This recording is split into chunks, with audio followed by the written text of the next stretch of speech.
네, 오늘은 누가복음 9장 18절에서 27절의 말씀입니다. 누가복음 9장 18절에서 27절의 말씀 교독하시겠습니다. 예수께서 따로 기도하실 때에 제자들이 주와 함께 있더니 물어 이르시되 우리가 나를 누구라고 하느냐? 대답하여 이르되 세례 요한이라 하고 더러는 엘리야 더러는 일 선지자 중에 한 사람이 살아났다 하나이다. 예수께서 이르시되 너희는 나를 누구라 하느냐? 베드로가 대답하여 이르되 하나님의 그리스도 신이다 하니 경고하사 이 말을 아무에게도 아무에게도 이르지 이르지 말라 말라 명하시고 명하시고 이르시되 인자가 많은 고난을 받고 장로들과 대제사장들과 서기관들에게 버림받아 죽임을 당하고 제3일에 살아나야 하리라 하시고 또 우리에게 이르시되 아무든지 나를 따라오려거든 자기를 부인하고 날마다 제 십자가를 지고 나를 따를 것이니 누구든지 제 목숨을 구원하고자 하면 잃을 것이요 누구든지 나를 위하여 제 목숨을 잃으면 구원하리라. 사람이 만일 천하를 얻고도 자기를 잃든지 빼앗기든지 하면 무엇이 유익하리요? 누구든지 나와 내 말을 부끄러워하면 인자도 자기와 아버지와 거룩한 천사들의 영광으로 올 때 그 사람을 부끄러워하리라. 내가 참으로 너희에게 이르노니 여기 서 있는 사람 중에 죽기 전에 하나님의 나라를 볼 자들도 있느니라. 아멘. 네, 오늘 말씀은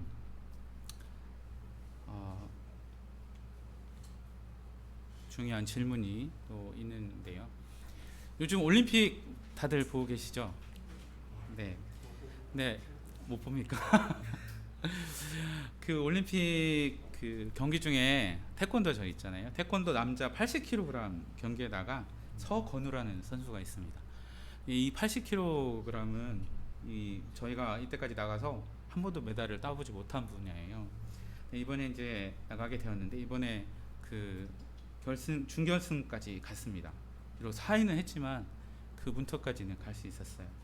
근데 이 서 선수가 16강전에서 이 탈락할 위기에 한번 처했었습니다. 이 동점 상황에서 상대편이 점수를 가져가서 이 탈락될 위기가 되었던 거예요. 그때 이게 오에리 코치라고 그 코치가 여자분이신데 이 오에리 코치가 나가서 이렇게 강하게 이제 오심이라고 어필을 했고 결국 그 어필이 받아들여져서 이 16강전을 통과하게 되었던 거예요. 근데 그 오 코치가 이렇게 이렇게 그 이의를 제기하는 그 과정이 사실 규정 위반 사항이 있어가지고 이제 징계를 받게 되었어요. 징계를 받게 되었는데 나중에 오코치가 이렇게 얘기했습니다. 당시 이대로 끝나면 뭘 해도 뒤집을 수 없다는 그런 생각이 들어서 사실 앞뒤 잴 거 없이 그냥 뛰쳐나갔다는 거예요. 후에 이 서 선수는 이 오코치가 발벗고 나서준 것에 대해서 감사를 표하면서 더 나은 제자가 되도록 더 노력하겠다는 말을 했습니다. 경기 시에는 다그치는 엄격한 코치지만 이 경기장 밖에서는 자상한 위로자로 이 오코치의 그 엄마 리더십이라고 화제가 되고 있습니다. 이 서 선수에게 오코치는 마치 정말 엄마와도 같았을 거라는 생각이 듭니다. 이 앞선 이적 설교들에서 같은 질문을 여러 번 드렸던 것 같은데요. 여러분에게 예수님은 어떠한 분이십니까? 그리고 이 질문에 대한 여러분의 대답 속에서 대답이 여러분의 삶 속에서 과연 어떠한 의미가 있는지 이 시간 한번 생각해보는 시간이 되었으면 좋겠습니다. 서 선수에게 오코치가 마치 엄마와도 같은 그런 존재였듯이 예수님이 우리에게 어떤 존재인지 한번 묵상을 해보셨으면 좋겠습니다. 오병이의 사건을 통해서 자신이 공급하신 예수님 자신이 공급하시는 하나님이시라는 걸 보여주신 예수님은 제자들을 두고 홀로 기도하러 가신 것 같습니다. 18절 한번 같이 읽어보실까요? 예수께서 따로 기도하실 때에 제자들이 주와 함께 있더니 물어 이르시되 우리가 나를 누구라고 하느냐? 예수님께서 그분이 중요한 일을 할 때마다 기도하시는 모습을 우리가 볼 수가 있습니다. 3장 21절에 세례를 받을 때도 그러셨고 또 12사도를 세우실 때 6장 12절에 나오는 12사도를 세우실 때도 그러하셨습니다. 그러나 예수님은 기도가 습관이셨다고 누가복음 말하고 있죠. 22장 39절에는 습관을 따라 즉 늘 하시던 대로 기도하러 감람산에 가셨다고 말하고 있습니다. 그런데 왜 예수님은 이렇게 기도를 하셨을까요? 예수님께서 우리처럼 응답받기 위해서 기도하셨을까요? 사실 많은 이적들에서 예수님께서 그분의 능력으로 못하실 것이 없다는 것을 우리에게 보여주었죠. 그래서 굳이 응답받기 위해서 과연 기도를 하셨을까라는 그런 생각이 들었습니다. 하지만 예수님은 늘 기도하셨죠. 예수님은 기도로 아버지의 뜻을 물으셨습니다. 겟세마네의 기도가 그 예일 것인데요. 하지만 예수님은 자신의 뜻이 아닌 아버지의 뜻대로 되길 기도하셨습니다. 여기서 우리는 기도에 대한 우리의 생각을 조금 재정해 볼 필요가 있을 것 같습니다. 사실 같은 기도 제목으로 얼마나 많은 사람들이 기도를 하고 있을까요? 응답받기 위해서 말이죠. 예를 들어서 시험 치는 수험생도 있지만 어떤 시험에 합격을 위해서 기도를 했다고 해볼까요? 과연 얼마나 많은 이들이 같은 기도 제목으로 기도를 하고 있을까요? 그럼 누가 응답받고 누가 응답받지 못하는 것일까요? 합격자는 아버지의 뜻에 따라 기도했고 불합격자는 아버지의 뜻에 따라 기도하지 않았기 때문일까요? 아니겠죠. 제 아이가 하는 게임이 있는데 리듬 게임인데요. 그 게임에서 이렇게 캐릭터를 뽑는 그런 이제 코너가 있었습니다. 그런데 한 번은 너무나 뽑고 싶은 그런 캐릭터가 있었던 거예요. 그래서 하나님께 간절히 기도를 했다고 해요. 이 캐릭터를 뽑게 해달라고. 결과는 어땠을까요? 네, 짐작하신 대로 기도는 응답이 안 됐습니다. 그리고 며칠 후에 그 캐릭터를 뽑았습니다. 기도하지 않고 말이죠. 그래서 아이가 이러더라고요. 기도하니 안 되고 기도 안 하고 하니 되네 이러더라고요. 그렇다면 기도할 필요가 없는 걸까요? 무엇이 과연 아버지의 뜻일까요? 마태복음 6장 31절에서 32절의 말씀을 한번 읽어볼까요? 그러므로 염려하여 이르기를 무엇을 먹을까 무엇을 깎아 이는 다 이방인들이 구하는 것이라. 너희 하늘 아버지께서 이 모든 것이 너에게 있을 줄을 아시느니라. 주님은 무엇을 먹을까, 무엇을 마실까, 무엇을 입을까, 즉 생활의 필요에 대해서 걱정하지 말라고 말씀하십니다. 이것은 모두 이방인들이 구하는 것이라고 하시죠. 하나님께서 이런 필요들에 대해 이미 아신다는 것이죠. 그래서 기도를 하지 않는 사람도 있습니다만 그것은 기도가 단지 삶의 필요를 구하는 것이라는 오해 때문일 것입니다. 그런데 방금 읽은 그 본문의 다음 구절인 33절에 이렇게 얘기하고 있습니다. 같이 한번 읽어볼까요? 그런즉 너희는 먼저 그 나라와 그의 의를 구하라. 그리하면 이 모든 것을 너희에게 더하시리라. 네, 우리의 필요를 아신다고 하여 기도하지 말라고 하는 것이 아닌 것이죠. 하나님의 나라와 하나님의 의를 먼저 구하라는 말씀입니다. 여기서 하나님의 의를 여기서 말하는 저 의는 뜻을 의미하는 것만은 아닙니다. 영어로는 righteousness, 즉 의로움, 공의를 의미합니다. 하나님의 의로움, 하나님의 공의를 구할 때 다른 모든 것을 더하여 주신다고 말씀하고 있는 것이죠. 이것이 기도의 순서가 바뀐다면 굳이 구하지 않아도 주시겠다는 말씀이라면 여러분은 무엇부터 구하시겠습니까? 그런데 우리는 이미 기도가 필요만을 구하기 위한 것이 아니라는 것을 이미 알고 있습니다. 그러나 삶의 필요를 구하는 기도에서 헤어나지 못하고 있죠. 그 이유가 무엇일까요? 먼저는 정말 불치병인 우리의 염려가 그 이유겠지만 그 원인 중에 하나는 아마도 이 주기도문의 이 구절이 아닐까 싶습니다. 누가복음 11장 3절의 말씀이고 또 마태복음 6장 11절의 말씀이기도 합니다. 우리에게 날마다 일용할 양식을 주시었고, 좀 전에 주기도문을 하셨죠. 네. 그런데 이 말씀은 우리가 잘 오해하는 말씀 중에 하나입니다. 나중에 우리가 11장 가서 이 주기도문에 대해서 쭉 할 때 그때 한 번 더 언급을 드리겠지만 오늘 간략하게 한 가지만 언급하고 넘어가도록 하겠습니다. 이 기도는 단순히 생활의 필요를 구하는 것 이상의 의미가 있는 것입니다. 생활의 필요는 하나님의 나라와 하나님의 의를 구할 때 이미 덤으로 주신다고 말씀을 하셨습니다. 그럼 이것은 무엇을 구하는 기도일까요? 날마다 일용할 양식이라고 이 말을 딱 보았을 때 딱 떠오르는 게 어떤 것입니까? 말씀. 또 한 가지 더 구약을 한번 생각해 볼까요? 네, 만나죠. 출애굽 후 광야에서부터 이 가나안에 들어갈 때까지 매일 아침 하늘에서 내렸던 만나가 떠오르죠. 이 만나의 의미는 무엇입니까? 그렇죠. 이스라엘이 애굽에서 나온 지 2달하고 보름이 지나서 이 신 광야에 도착합니다. 그때 이스라엘 온 회중이 광야에서 모세와 아론을 원망하죠. 고기가마 곁에 앉아 배불리 먹던 그들을 광야로 끌어나와서 다 굶어 죽게 하고 있다고 불평을 합니다. 그러자 하나님이 이렇게 얘기하시죠. 출애굽기 16장 4절의 말씀인데요. 그때 여호와께서 모세에게 이르시되 보라 내가 너희를 위하여 하늘에서 양식을 비같이 내리리니 백성이 나가서 일용할 것을 날마다 거둘 것이라. 이같이 하여 그들이 내 율법을 준행하나 아니하나 내가 시험하리라. 날마다 그날 먹은 만큼의 음식을 하늘에서 내려주어 그들이 하나님의 지시를 따르는지 따르지 않는지 시험해 보겠다고 하시죠. 그래서 처음에 이 시험을 처음부터 통과하지 못합니다. 이 말씀을 어기고 또 나가서 기다리는 사람들이 있었죠. 이 시험을 통해 이스라엘에게 무엇을 알게 하기 위함입니까? 그들을 애굽에서 이끌어내시니가 바로 여호와 하나님이시라는 것을 알게 하기 위함입니다. 만나는 누가 구원자시며 떡의 공급자인지를 기억하라는 표식입니다. 날마다 떡과 고기를 공급해 주시는 하나님께서 그들을 돌보시는 분이라는 것을 잊지 말라는 의미죠.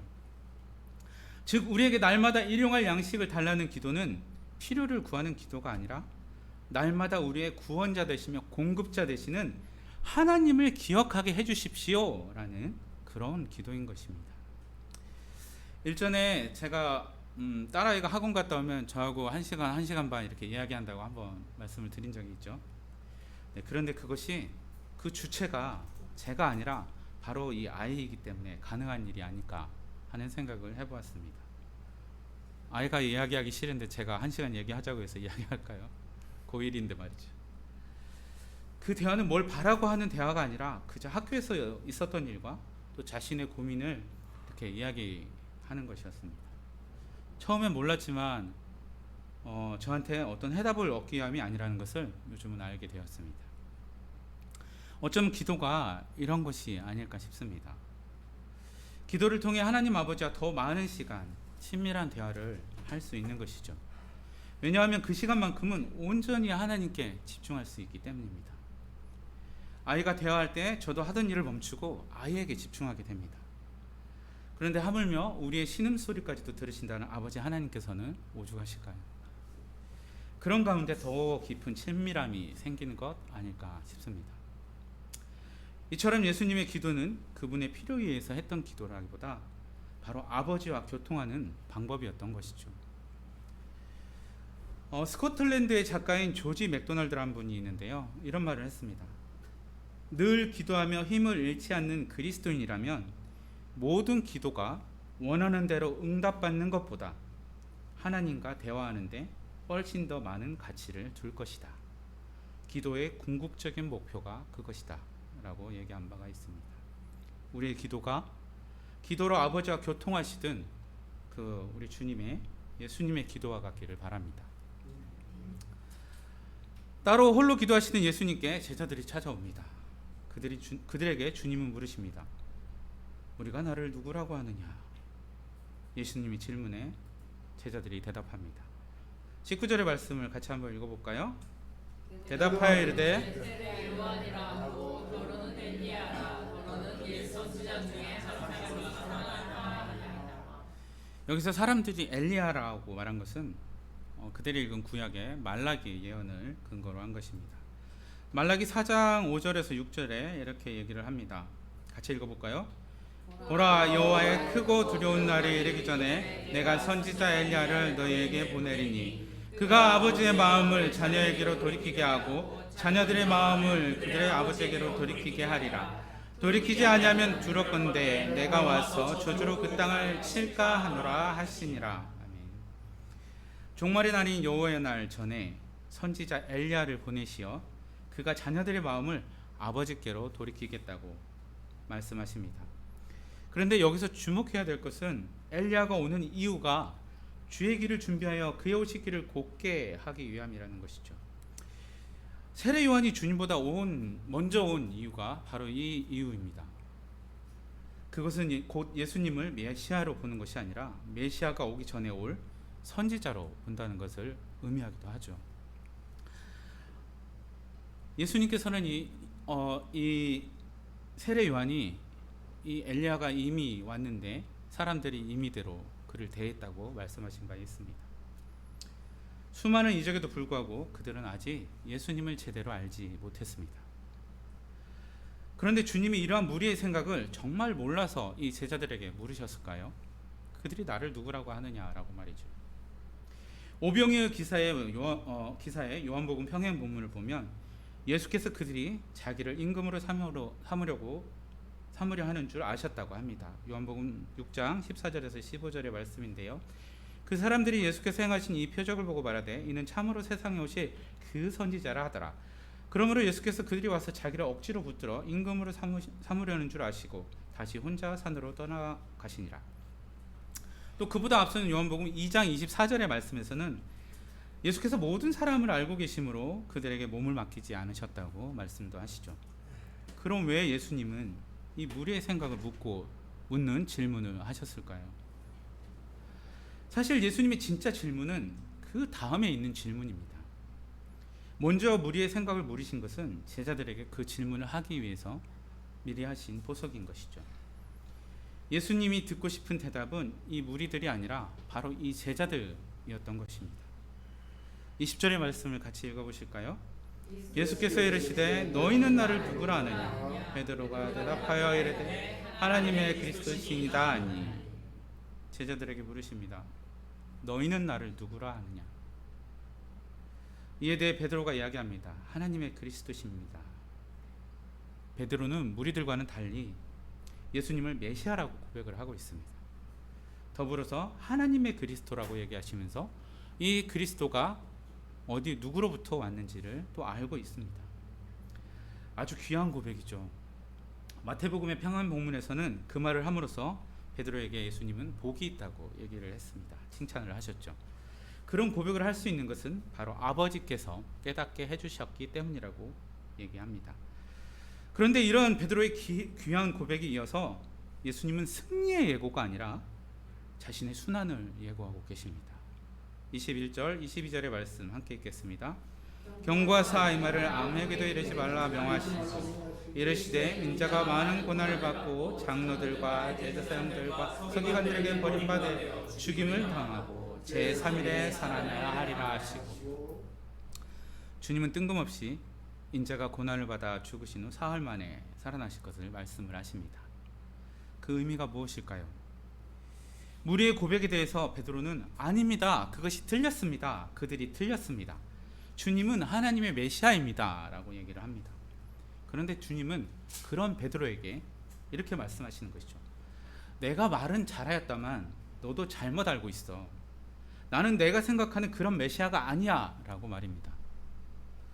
제자들이 그 말씀을 듣고 얼마나 당황했을까요? 그들은 왕으로 오실 메시아를 기대했습니다. 이제 그 메시아가 눈앞에 계시니 모든 것을 뒤엎고 이스라엘을 해방하고 이제 영화를 누리는 날만을 기다리면 되는 것이었습니다. 그런 기대 속에 있는 제자들의 마음을 아시는지 모르시는지 주님은 엉뚱하게도 고난받아 죽을 것을 말씀하고 계시는 것이죠. 당신은 메시아입니다 이러는데 나는 죽을 거야 라고 얘기를 합니다. 얼마나 당황했을까요? 당시 유대인들의 생각하는 메시아는 어떤 메시아였습니까? 아시다시피 로마의 압제에서 해방시킬 정치적 메시아가 그들이 생각하는 메시아였습니다. 유대인인 베드로에게 오랜 기간에 걸쳐 형성된 메시아, 그리스도의 사상은 승리의 메시아, 민족 정화의 메시아이지 죽임을 당하거나 패배하는 메시아가 아니었던 것이죠. 그리고 실제로 신구약 중간 시기에 이 자칭 메시아라 하는 사람들이 많이 일어났다가 로마에서 죽임을 당하고 했습니다. 그래서 모였던 사람들은 또 흩어지기도 하고요. 실제로 그런 일들이 일어났었습니다.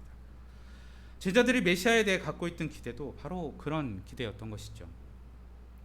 유대교의 메시아 사상에는 다른 사람의 죄를 위해서 죽는다, 메시아가 십자가에 달려서 죽을 것이라는 그런 개념이 없습니다. 신명기 23장 21절에서 말하는 나무에 달린 자는 그저 하나님께 저주를 받은 자일 뿐입니다.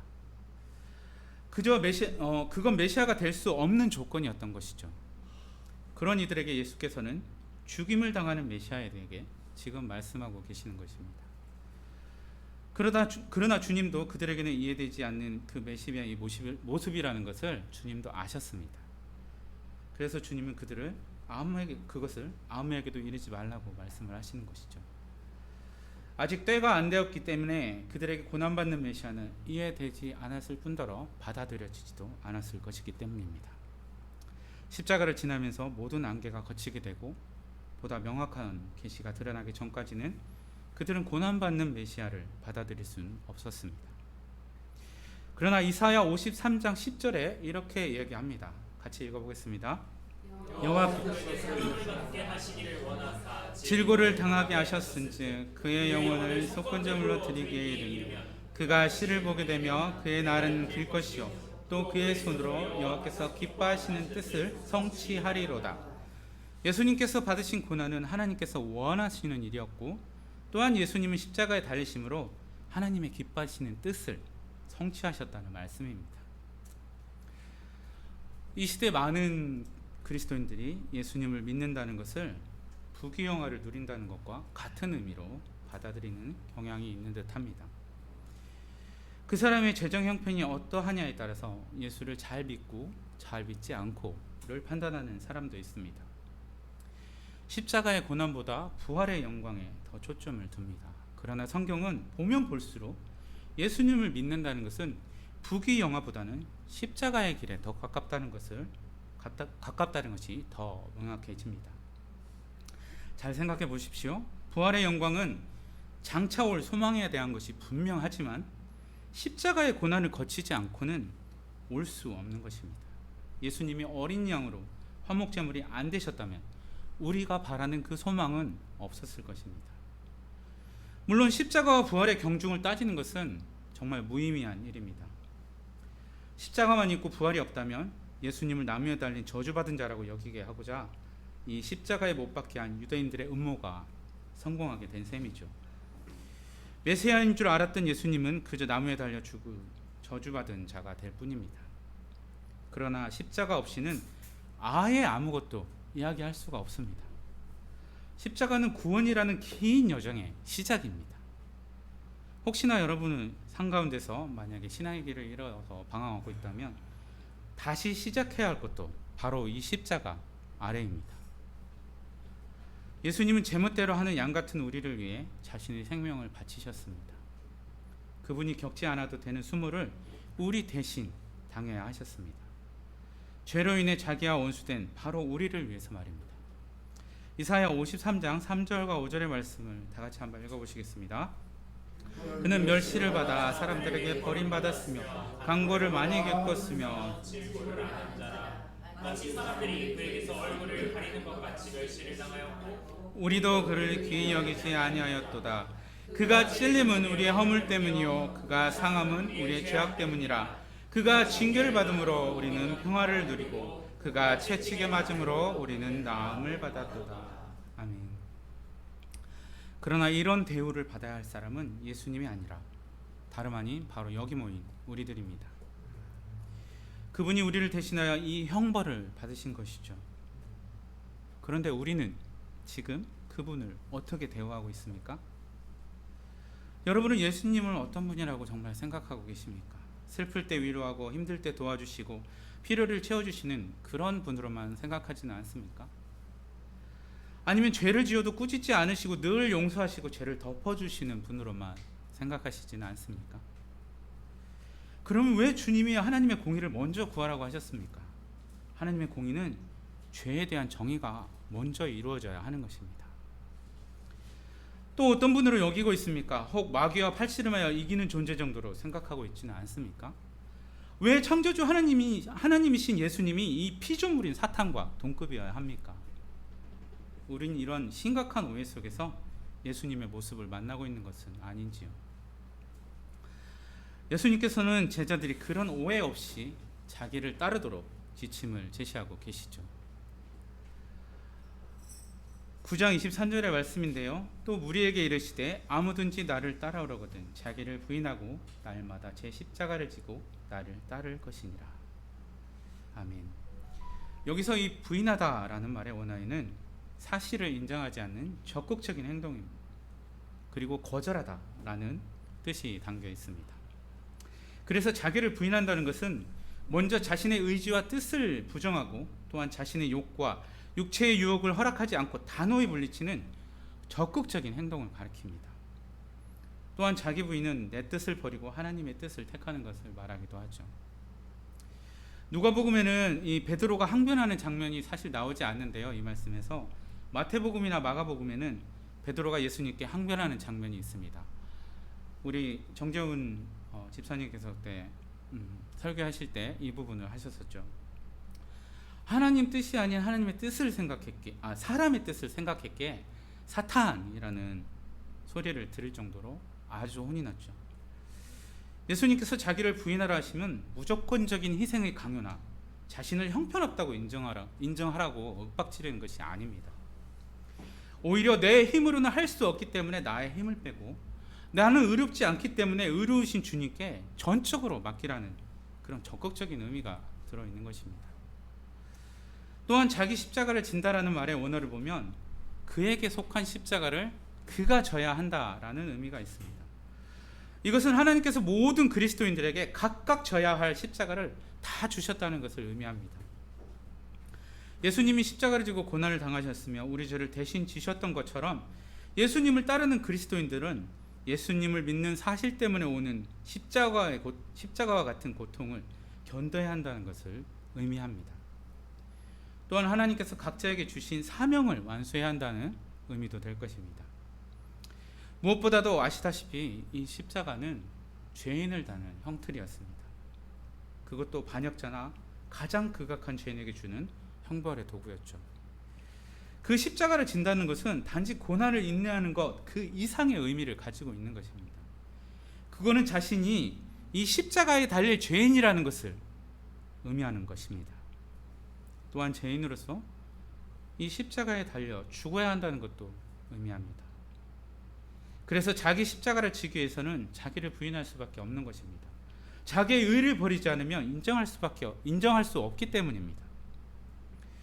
그래서 서로 누가 큰 자인지를 재던 이 제자들이 십자가에 죽으러 가는 길을 이해하지 못하는 것일 수도 있습니다.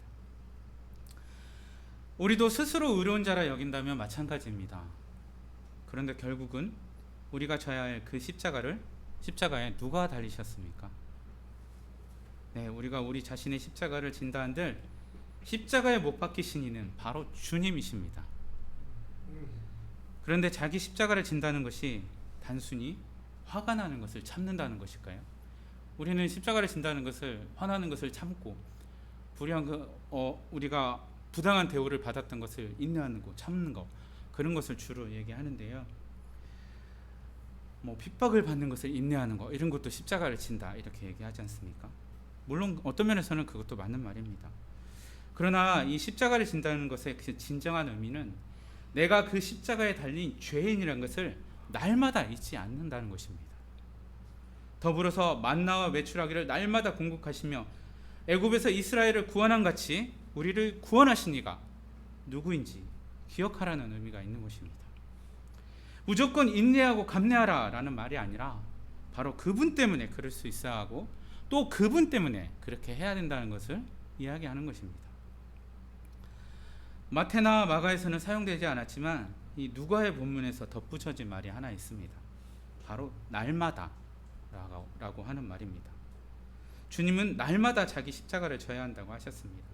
그건 일시적인 것이 아니라 일생 동안 해야 할 행동을 의미합니다. 이것은 또한 날마다 자기의 죄악인 본성과 결별하고 죽는 훈련을 거듭해야 한다는 사실을 또한 의미하기도 합니다.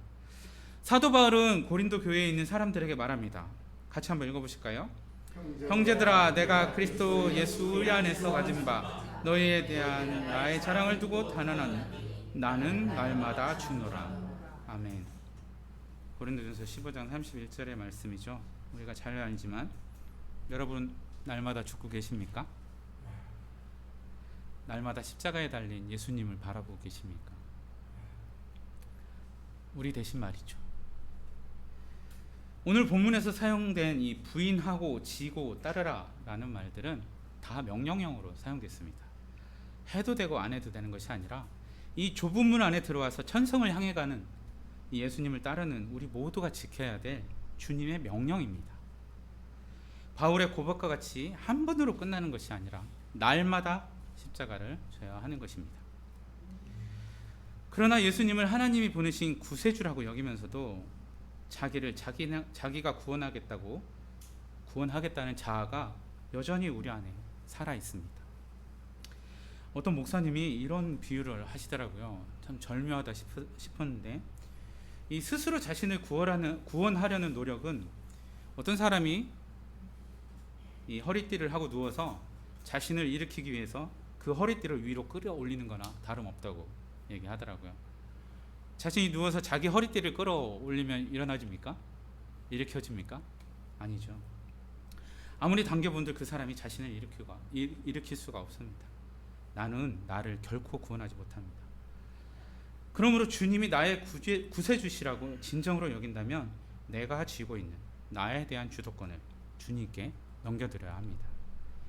물에 빠진 사람이 혼자 힘으로 살겠다고 계속해서 버둥거리면 구하는 사람이 구할 수가 없습니다. 심지어 때려서라도 기절시켜서라도 살리려면 그래야 되는 거죠. 구해주는 사람이 자기를 구하도록 힘을 빼야 살 수가 있습니다. 그래서 주님은 말씀하십니다. 누구든지 제 목숨을 구원하고자 하면 잃을 것이요 누구든지 나를 위하여 내 목숨을 잃으면 구원하리라. 예수님을 믿는다고 하지만 여전히 우리는 자기 목숨을 위해서 아둥바둥거리며 살아갑니다. 주님은 우리에게 자기를 부인하고 자기 십자가를 지라고 말씀하시지만 안타깝게도 우리는 구원은 원하되 그 길을 따르고 싶지는 않는 것 같습니다. 그저 왕의 고난은 외면한 채 왕의 영화만 바랄 뿐입니다. 그런데 왜 우리는 이 고난을 외면할까요? 그리스도를 믿는다고 하면서 고난받으면 믿음이 없다고 할까봐 부끄럽기 때문일까요? 우리가 만약 예수 그리스도로 인해서 고난을 받는다면 그것이 부끄러운 일이 아니라고 이미 말한 바 있습니다. 베드로전서 4장 16절의 말씀에서 만일 그리스도인으로 고난을 받으면 부끄러워하지 말고 도리어 그 이름으로 하나님께 영광을 돌리라 라고 여러 번 우리가 얘기를 했었죠. 지난번 주부 뒷면에 폴리캅 순교기가 있었잖아요. 우리가 연재가 됐었는데 기억나실지 모르겠습니다. 요한의 제자 폴리캅이 이 화형을 당하는 순간까지 황제가 이렇게 회유하려고 하자 무엇이라고 얘기했습니까? 이렇게 얘기했습니다. 86년 동안 나는 그의 종이었습니다. 그동안 그분은 나에게 아무런 잘못도 하지 않으셨습니다. 그런데 어떻게 내가 나를 구원하신 왕을 모독할 수 있겠습니까? 지금 당장 화형을 당하는데도 이런 이야기를 했습니다. 폴리캅이 믿었던 그분, 우리가 믿는 그분이 꼭 배신한 것은 아닙니까? 아니죠. 그럼에도 불구하고 그분을 신뢰하는 그 믿음에 얼마나 많은 그리스도인들이 감동하고 또 그들의 믿음을 새롭게 결단하고 다짐했습니까? 그리스도인으로서 고난을 받는다는 것은 오히려 믿음의 증거입니다. 사탄은 대충 믿는 사람이나 불신자는 건드리지 않는다는 우스갯소리도 있습니다. 들어보셨죠?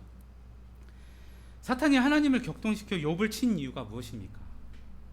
바로 하나님도 인정하신 욥의 신실함이 그 이유였습니다. 우리가 신실하다고 해서 고난을 받지 않는 것은 아니죠. 그렇다고 해서 부끄러워해야 할 일이 아닌 것입니다. 자기가 진 십자가를 부끄러워하는 것은 십자가를 진 주님을 부끄러워하는 것이며, 자신을 내세우고 자신을 부인하지 않는 것은 구원의 주님을 부인하는 것이나 다름없습니다. 그런 이들에게 주님은 주님이 오시는 그날에 이르러 주님도 그들을 부끄러워할 것이라고 말씀을 하십니다. 1927년에 발간된 성서조선이라는 잡지가 있습니다. 그 잡지 창간호에 정상훈이라는 분이 크리스찬이란 어떤 자를 가리킴인가 하는 글을 기고하셨습니다. 글은 그 이전에 1924년에 쓰여진 글인데요. 정확하게 지금으로부터 100년 전입니다. 그분은 그 기고문에서 크리스찬을 이렇게 정의합니다. 자아의 전체를 그리스도의 소유에 공헌한 여부, 그리스도의 노예됨의 자각 여부가 크리스티아노스, 즉 그리스도에게 속한 자, 그리스도의 종과 비크리스티아노스와의 분기점이다. 자신의 감정이나 의사나 욕망이나 즉 자기의 전 존재를 그리스도의 소유로 바치고 그의 통치의 모든 것을 맡기는 자를 말합니다. 그들은 그리스도께 생의 기초를 두며 자아의 영예를 구하지 않고 주로서 자랑하려는 자다. 자기의 소유라고는 일물도 가지지 않는 자며 외면으로는 참담하기 짝이 없으나 가장 복되고 영화로운 생활을 한다라고 말을 합니다. 그런 사람이 크리스천이라고 얘기를 하고 있더라고요. 그런데 이어서 이렇게 일갈하면서 그리스도인의 반성을 촉구합니다. 현대의 크리스찬은 이러한 영의 극한 특권을 진토 중에 내던진 가련한 자다. 제도와 의식으로 세상과 악수하며 불의와 결혼하며 그리스도께 대한 봉사는 교회의 건축 계획으로 나타나고 전도의 성공은 수의 큼에 있으며 그 수에 다대하면 신자의 쟁탈로 끝을 맺는다. 교회의 쟁탈로 서너리 대지를 물들이니 소위 신자와 불신자를 무엇으로 구별하라 라고 얘기를 합니다. 딱 100년 전에 상황을 얘기하는데 정말 놀랍게도 지금의 그 상황입니다. 조금도 거룩해지지 않는 교회, 조금도 변화되지 않는 크리스찬의 생활, 그런 모습이 혹시 우리의 삶 가운데 있지는 않습니까? 오늘 주님이 이 질문을 한 이 빌립보 가이사라는 원래 헤롯 대왕이 로마 황제 아구스토로부터 선물로 받은 도시입니다. 유대의 분봉왕 빌립이 화려하게 확장하고 또 로마 황제 디베료 가이사를 기념하는 의미에서 가이사라라고 하였고 또 거기다 자기 이름을 추가해서 빌립보라는 이름이 붙게 된 것입니다. 이 로마 황제의 이름과 유대 왕의 이름이 합쳐진 이 도시는 하나님을 믿으면서도 세상과 타협해 살아가는 우리가 사는 바로 이 세상일 것입니다. 베드로의 신앙 고백을 우리 자신의 신앙 고백으로 삼고 있으면서도 세상 앞에 드러내려 하지 않고 세상과 타협하며 사는 우리를 향해서 주님이 말씀하시는 것입니다. 누구든지 나와 내 말을 부끄러워하며 인자도 자기와 아버지와 거룩한 천사들의 영광으로 올 때에 그 사람을 부끄러워하리라. 마가는 같은 말씀에 이 음란하고 죄 많은 사대에서 라는 말을 덧붙였습니다. 같이 한번 읽어볼까요? 누구든지 음란하고 죄 많은 세대에서 나와 내 말을 부끄러워하며 인자도 아버지의 영광으로 거룩한 천사들과 함께 올 때 그 사람을 부끄러워하리라. 아멘. 여기서 내 말은 내가 말한 것이라는 의미입니다. 설사 세상이 그렇더라도 그리스도의 종인 것과 주님의 말씀하신 대로 행하는 것을 부끄러워해서는 안 된다고 본문은 말하고 있는 것입니다. 한 신학자가 이 세미나에서 세상이 교회를 어떻게 보느냐가 중요하다고 얘기를 하더라고요. 그러나 오늘의 본문은 사람들이 교회를 어떻게 보느냐도 중요하지만 하나님을 믿는 내가 그리스도를 어떻게 여기고 있느냐가 더 중요하다는 것을 이야기하고 있습니다. 예수님을 진심으로 그리스도로 고백하고 있다면 그리스도의 종임을 부끄러워하지 않아야 합니다. 또한 누구에게도 부끄럽지 않으려면 주님의 이름에 걸맞는 그 삶의 모습을 살아야 합니다. 그리스도의 이름에 걸맞는 삶의 모습은 대단한 공적을 이루거나 많은 학문적 지식을 쌓는 것이 아닙니다. 또 많이 성경을 정말 많이 읽거나 기도를 몇 시간씩 하는 그것도 아닐 것입니다. 다만 주님이 걸으신 그 길을 걷는 것이죠. 하나님의 뜻을 위해 자기 희생의 길, 긍휼의 마음을 품은 사랑과 베품의 길, 무엇보다도 나의 뜻과 힘으로는 그것을 이룰 수 없다는 것을 인정하고 전적인 의지와 순종을 선택하는 자기 부인과 우리가 내세울 것 없는 죄인임을 깨닫게 하기 위한 하는 자기 십자가를 지는 그것입니다. 혹시 이렇게 생각할 수 있습니다. 왜 만날이죠. 왜 맨날 나만 희생하냐? 왜 맨날 나만 손해를 봐야 하냐고 말이죠. 하지만 예수님은 우리에게서 그런 희생을 받으시기에, 아니 그보다 더 큰 것이라도 받으시기에 충분히 큰 사랑을 우리에게 주셨습니다. 그렇게 믿지 않으십니까? 우리가 져야 할 십자가는 다른 십자가가 아닙니다. 주님이 달리신 바로 그 십자가입니다. 죄는 없으시되 아버지의 뜻을 위해 기꺼이 지신 그 십자가입니다. 우리는 이미와 아직 사이에 있다고들 말합니다. 종말의 징조는 이미 시작되었지만 아직 마지막 날은 오지 않았습니다. 언제일지는 모르지만 그 마지막 날까지 날마다 지고 가야 할 것이 바로 그 십자가임을 꼭 기억하시기 바랍니다. 하나님께서 우리에게 십자가를 맡기실 때 베드로처럼 따지지 않기를 바랍니다. 구레네 사람 시몬처럼 왜 그 십자가를 자기가 져야 하는지 모를 수도 있습니다. 알았겠습니까?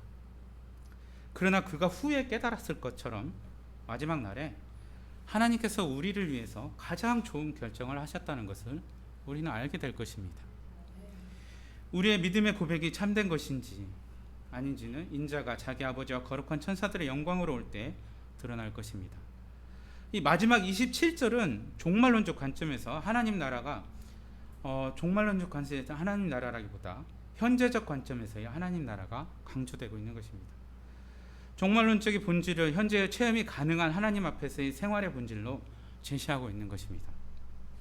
하나님 나라는 이미 임하였으며 또 마지막 완성의 그날까지 계속되어서 확장되어 갈 것입니다. 바로 그 나라를 소망하며 그 나라를 위해 기도하는 저와 여러분 가운데 말입니다. 너희는 나를 누구라고 하느냐? 이 질문은 가까이 있는 12제자들에게 주어졌지만 이 대답은 우리 모두에게 요청된 질문임에 분명합니다. 주는 그리스도시요 살아계신 하나님의 아들이십니다. 마태복음 16장 6절의 고백은 그렇게 하고 있습니다. 이것은 또한 마르다의 고백이기도 하죠.